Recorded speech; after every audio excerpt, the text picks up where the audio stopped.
Hey everybody, my name is Anthony. Thank you so much for tuning into this first episode of T-Town Takedown. Tuscaloosa, that name is synonymous with college football, the Crimson Tide, maybe even the river, if you guys know about the river. But this show is really about the hidden gems of Tuscaloosa. And boy, do I have one to start this show off. This is the comic strip. And I have come up with a name for this show. Oh good, hit me with it. It's T-Town Takedown. I like it. Okay, that was a good reaction. I was worried that you were going to be like, okay, that's disgusting, but all right. I mean, what an absurd name. I definitely don't wish I'd come up with it.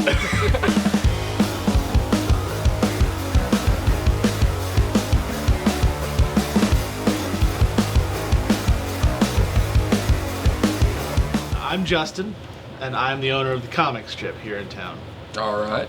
Which, if you couldn't tell, is a comic book store. Uh-huh. I'm sure the comic books behind me, probably a massive tell. The store's been around since 1992, and I've owned it since 2016. Okay.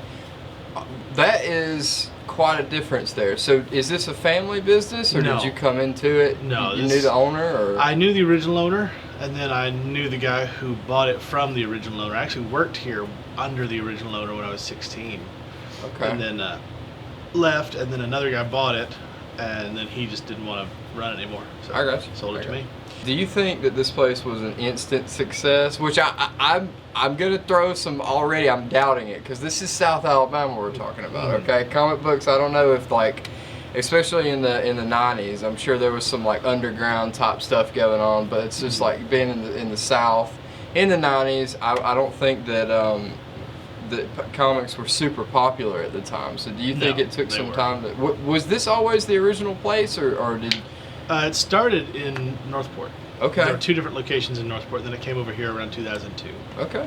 Is there some kind of story? Is there some kind of origin story for Justin? You know what I mean? Like what? Well, when I was a kid, real young, like probably at 6, I saw Adam West's Batman on TV. I was like, oh, neat. I don't know who this is. That's cool. And then I got my first comic book when I was 8, and just went from there. Yeah. I love the art, the storytelling. And then, like, just looking at the pictures, it's like, oh, this is awesome! Bright, shiny colors, cool superpowers. You know, what kid wouldn't love that? And right. As I got older, I started identifying more with the stories. It's where I learned, ethics, morals. It's people with powers doing the right thing just because it's the right thing to do. Yeah. That's pretty cool. Adam West being your first Batman is like the biggest thing I'm latching on to right now, because like I grew up, like when I was a kid there were others, right? But like the main one I remember from my childhood was Christian Bale. So like night and day. I'm 20. How old am I? 24. I'm 36. 36. All right. Well, how did you feel about that old show, by the way? I've never seen an episode from it. Oh, I mean, it's hilarious. It's classic. It's meant to be funny, right? It's goofy. Yeah. Batman was goofy. Yeah. It wasn't until the mid-'70s when Neil Adams and Denny O'Neil started writing and drawing the book that Batman started taken more seriously. And then not really until 1986 with Frank Miller's Dark Knight Returns. That's when Batman was pretty much the grim, dark Batman we all know now. But I mean, there are 50s and 60s stories where he's fighting aliens, and Batman's been turned into a mummy. What are we gonna do? They're absurd. 50s and 60s comics were silly. Yeah. Batman will forever be one of my favorite superheroes. He, like a lot of them wear masks, and the whole idea behind that, you can correct me if I'm wrong, because obviously you know more about this than I do, but is that anybody could be behind the mask kind of thing. Like I could be Spider-Man maybe. In a lot of cases, not necessarily. With Spider-Man, yes, that's what they've done with the Miles Morales iteration. It's just the idea that anyone can be Spider-Man. That was part of Spider-Man's popularity. Yeah. But with the earliest heroes, guys like Batman or the Phantom, the Shadow, you can see their faces. Like they're clearly not going to be some people. Yeah. And it was more just to protect their identities and their loved ones. Right. And one of my favorite things about Batman is just that he's just a guy. He's a guy with a lot of money. Yeah, that's a superpower. Yeah. Yeah. Let's go into what is your favorite comic issue of all time? And I've got a lot of these kinds of questions, and I know that is a super stupid question. Superman for All Seasons by Jeff Loeb and Tim Sale.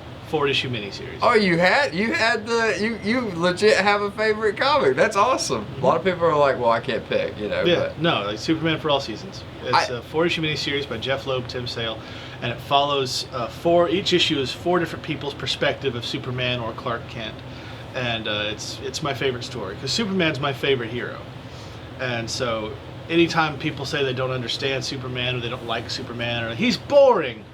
That's the one I point them to. In fact, for a long time here at the store, we had a money-back guarantee on that book. You know what?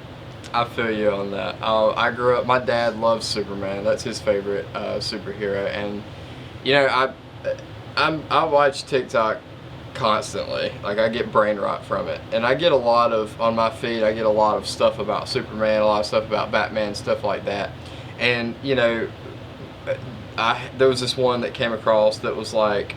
You know, Spider-Man is the face of Marvel, Batman is the face of DC, but Superman is the face of superheroes. That's pretty fair. Yeah. Can you give me like a top 3? Who's your second and third? Honestly, after Superman, it's the ones I gravitate towards are the really weird ones, the goofy C and D list characters. Yeah. Like there's a DC character called Detective Chimp.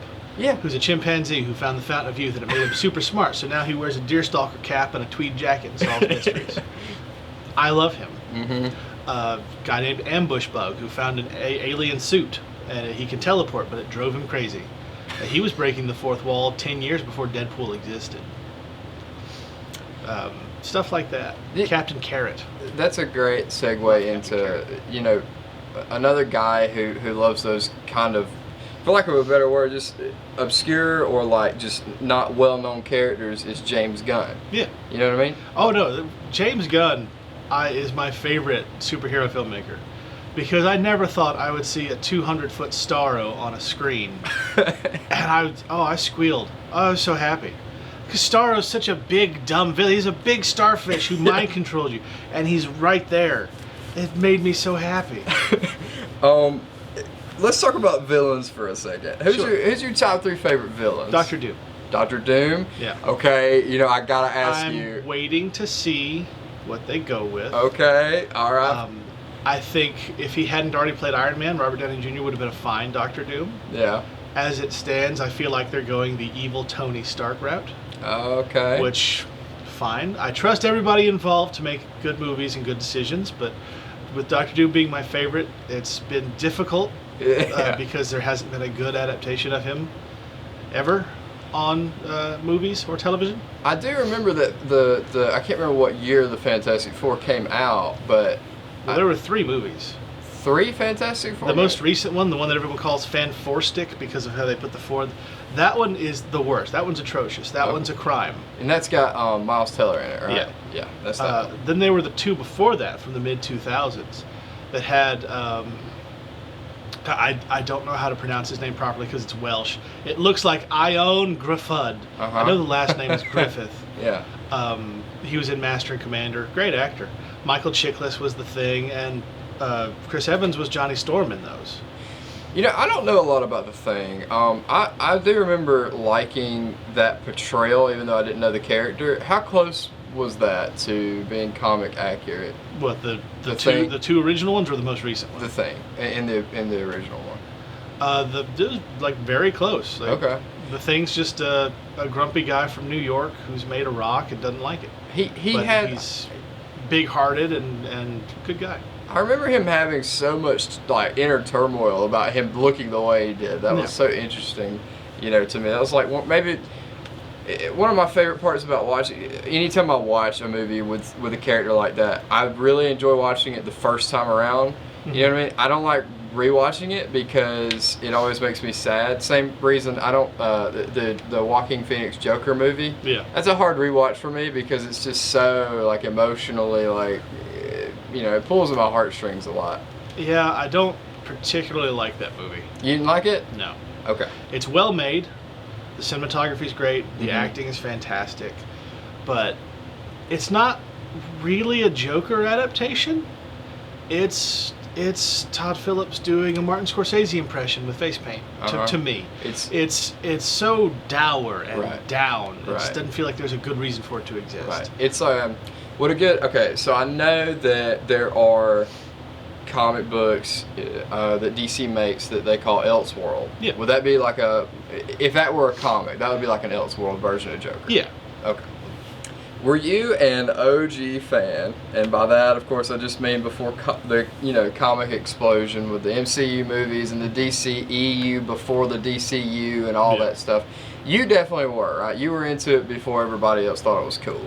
I mean, I wouldn't say everybody else. There's always been a big contingent of comic fans, but as far as being as socially accepted as, say, football, that didn't happen until Iron Man. Blade started it, and then the X-Men trilogy continued a little bit. Like, without Wesley Snipes' Blade, there are no comic book movies. Yeah. And then, of course, the Iron Man was... Well, we can't forget about Tobey Maguire's Spider-Man. Those are very popular, but even then, the general consensus was, it's a neat comic book movie like the Christopher Reeve Superman. Yeah. But with Robert Downey Jr. in 2008's Iron Man, that's where comic books became super mainstream. Like that was the impetus of that. And I know that because I was in high school until 2007, and boy howdy was it not popular then.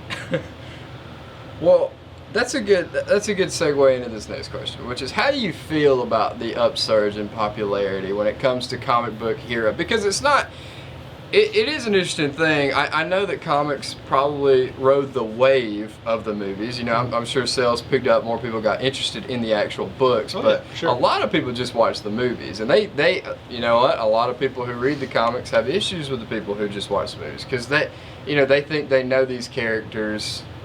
Because that's the version of them that they see on screen. How do you feel about all that?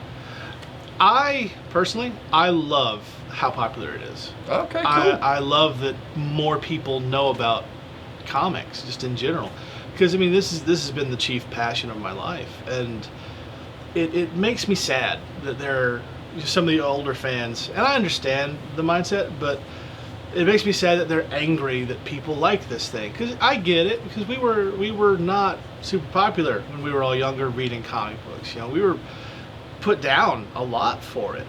But I love comics, and I want people to also love the things I love. And the more popular it gets, then that's better for everybody. One, just from the perspective of if they sell more, they make more. Mm-hmm. But I get why a lot of the older fans are mad about it, but I just don't agree with that mindset. You just like the thing that you love is being shared and is more openly acceptable or whatever. Acceptable is a stupid word to use there. No, but acceptable is a pretty solid word in this particular instance. Yeah. Awesome. Because I mean, like I said, when I was in high school, people still thought comic books were just for kids. Yeah. But like all through my childhood and into high school, before it got popular, the only thing I wanted was more people to talk about this thing that I love with. And now, God, there are so many, and people come in. It's my favorite part of the store when people come in and they're like, I want to start reading comics. Where do I start? And I get to point out and show them all the cool stuff that I've loved for 20 years, and then they love it too. And there's no greater feeling. That's awesome, man. That's awesome. That's something that is super interesting and always has been to me about, you can grow up and have an interest that in your childhood is not super popular, but the minute like a celebrity starts doing something with it, then everybody's like, oh, now I get it, because I'm trying to pick a celebrity that won't make anybody mad here. What's Ryan Reynolds' wife's name? Blake Lively. Yeah. That's Blake Lively's wearing. You know what? Something I was thinking about this exact thing. Baggy pants. Yeah. Baggy pants were in the '90s, and then everybody hated them for like 20 years or something like that, and now they're all back. Like, I'm on campus, and everybody's walking around with baggy pants. Well, time is a flat circle. Everything comes back eventually. Yeah. Okay. You just mentioned Deadpool. Yeah. Have you seen the recent Deadpool and Wolverine movie? Yeah. Did you like it? I did. Okay, cool. I've heard some mixed feelings about it. People were saying that, and I'm a movie guy, so this is like mine and your passions kind of coming together. Sure. People were saying that since the Fox got absorbed by Disney, that this movie had kind of a different vibe to it than the other two. I haven't seen it, so I don't know. Would you say that is true? No, I mean it felt like like a Deadpool movie. Yeah. Okay, that's great. What is your favorite part about running a comic book shop? I think you've spoke to this multiple times so far. It seems like one of your favorite things is to just kind of guide people on the beginning of their comic book path. Yeah. But share this thing I love. Right. That's it. The other thing I like are vintage comics, older comics. When people bring those in, and the buying and the selling of them is fine, but I like when I get the old comics in, because you're holding a piece of history. Right. And then when someone comes in and goes, "Oh my God, you've got the first appearance of blah blah blah," I'm like, "I sure do," and it's at a great price. Would you want to? And then they buy it and they're thrilled, because people, with comic books, you can buy the history of your favorite character. Yeah. Like, oh, I love Ambush Bug. Here's his first appearance. I now own it, and it feels great. If you were talking to somebody right now, why should they get into comics and or collectibles? Because collectibles are like a whole nother thing, right? They're just these cool little things that I've always wanted to get into. I do not have a lot of disposable income, so I can't start the hobby myself. But these pop figures, for example, that you have in your store, they're so cool to me, and I've always wanted to collect all the X-Men, or all the all the different Spider-Men. You know what I mean? Yeah. So, well, I mean, that's the thing. You want to collect the X-Men and the Spider-Man because that's what you like. Yeah. That's what collectibles are. You support the thing you like with merchandise you display. It's no different from people putting football jerseys on their walls. Right. I used to get a lot of crap for this back in high school, but sports fans are just nerds who go outside more. There's no difference between me knowing that the Punisher appeared in Spider-Man 129 for the first time versus somebody knowing one player's 10-year stat history. Yeah. There's no difference. So to getting to comics, it's such a unique medium, because it's visual, but it's also lingual, and it combines those two in a way that nothing else really does. It's the modern mythology of America, really. Like the Greeks had Olympus, the Romans had their gods, and we have superheroes. It's like I said, it's American mythology, and it's great stories with great characters, and not just Marvel and DC, but the section we're in now, these are the independent books. These are stories about every topic you could ever imagine, every other IP you could ever imagine. If you like horror stories, you've got 50 options just right behind me. So, yeah, comic books are fantastic. They are super interesting to me, and I think that there's a way into them from every angle. If you like cowboys, there's comics about cowboys. If you like football, there's comics about football. All right, so tell me about your free comic book day. I saw that on your website, and I thought that sounded awesome. Well, sure. Well, we have events roughly every month and a half or so.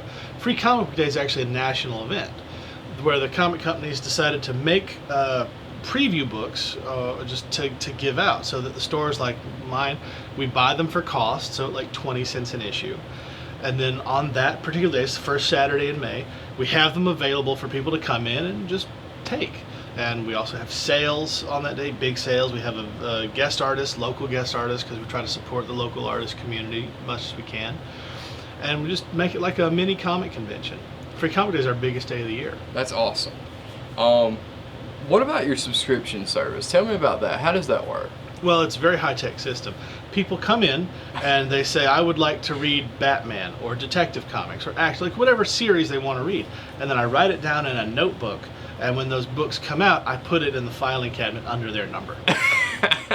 Very, very sophisticated system. Look, I worked in IT way too long to trust that much information on a computer. Okay? Yeah. I've never had paper spontaneously deleted. So. Yeah. All right, this is a fun question. All right, well, first of all, tell me about Batman Day. What is Batman Day? You've got that coming up. Batman Day is Batman's anniversary every year. That's another nationwide thing, but this year is his 85th anniversary. So again, like all of our events, we're going to have some guest artists here. We're going to have one of my friends who is a professional cosplayer. He's going to be here as Batman. And there'll be some free books to give out. There'll be exclusive merchandise just for the day that DC's put out. It's going to be a big time. And we'll also have a food truck here, the Spoon of Tuscaloosa. They're delicious. Best chicken sandwich I've ever had. I want you to try and explain to everybody at home, explain Dungeons and Dragons to them like they're 5 years old, because Okay. a lot of people don't get it. Sure. Well, the best way I've ever heard explained was by Deborah Ann Wall, who plays Karen Page on the Netflix Daredevil series. She's a big D&D player, and she was talking to John Bernthal on one of their podcasts or YouTube channel or something recently. I just saw the clip, and explained to him what it was like.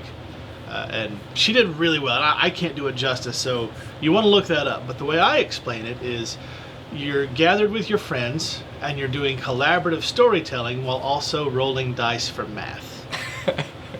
All right. I wish the math wasn't such a big part of it, I'll tell you that. It's not as big as you think, because you're not like doing advanced trigonometry. It's, okay, let's say your character, you're walking through the woods, you hear a noise, what do? Investigate. Okay, you would roll for your investigation. So you roll your d20, and then like let's say you roll a 15. You might have a couple little buffs for that stat. You add it to it, you've rolled 19. Then the DM would say, okay, you investigate and you see a bird, but because you rolled so high, you also see the bear that the bird is running from. And then you decide what to do with the bear. And if I rolled like a 1, then the bear eats me, right? If you rolled higher than a 1, like a 10 or less, then you would have just seen the bird. If you rolled a 1, you would have turned into the woods to chase the bird and immediately run into the bear. Because most home games rule that a 1 is some sort of hilarious natural failure. Yeah. All right, Justin. Well, I'm not going to take up any more of your time today. I appreciate you for doing this interview. I appreciate you for letting this first episode of T-Town Takedown be about your store, and again, tell us the name of it and where we can find you. This is the comic strip here in Tuscaloosa. The address is 505 Hargrove Road East. We're in Suite 10 of the Village Shopping Center. And yeah, we're open every day but Sunday. And it's technically Monday 1 to 7, Tuesday through Friday 11 to 7, Saturday from 10 to 7. But I'm usually here at 10 a.m. So functionally it's 10 to 7 Monday through Saturday.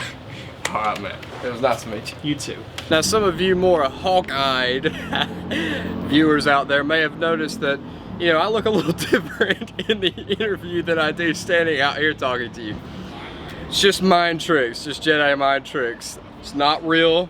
I'm wearing the exact same thing. Do not rewind the video. Just know that this was all shot on the same day in the same hour, okay? Now, on to more pressing matters. What is it like as a superhero? Well, it just so happens that I am best friends with Batman himself. He's going to take us through a day in the life of Batman. Notice I did say a day in the life. So Batman usually is on the prowl at night fighting criminals and such, but during the day, you know, that's his leisure time. That's when he, you know, does tasks just like me and you. So let's roll the clip. Hi, I'm Batman. I'm also narcoleptic. It's a side effect from getting hit in the head all night and never sleeping. Follow me. Hi, I'm Batman. Anthony, my good friend, has asked me if it's okay if you guys follow me around with a video camera. Totally cool with that. One thing, I'm narcoleptic. It's a side effect from getting hit in the head all night and never sleeping. So come on, let's get in my car. I'm driving. Thank you guys so much for watching. Everybody who laid eyes on this video, it means the world to me because I love doing stuff like this. So tune in next time on T-Town Takedown.